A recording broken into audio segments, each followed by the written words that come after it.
በበዓልህ ቀን ቅዱስ ሥጋዬንና ክቡር ደሜን የተቀበለውን ስማቸው ከተጠራው ገድላቸው ከተነገረው ከቅዱሳን ልጆች ጋር እደምረዋለሁ። ስሙ በሕይወት መጽሐፍ ያልተጻፈ ሰው በገዳምህ በደብረ ሊባኖስና በስምህ በታነጹ አብያተ ክርስቲያናት አይቀበርም። ስምህን የጠራ መታሰቢያህን ያደረገ እስከ 10 ትውልድ ድረስ እምርልሃለሁ።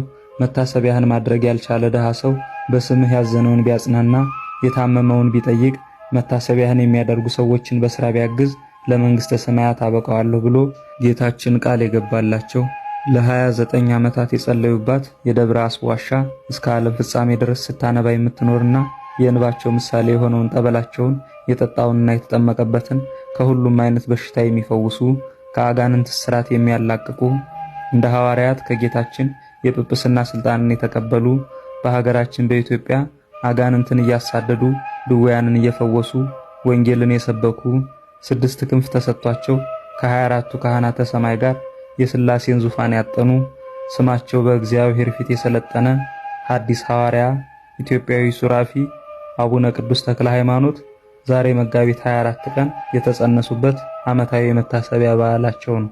ለእግዚአብሔር ምስጋና ይሁን። እኛንም በአቡነ ቅዱስ ተክለ ሃይማኖት ጸሎት ይማረን ይቆየን።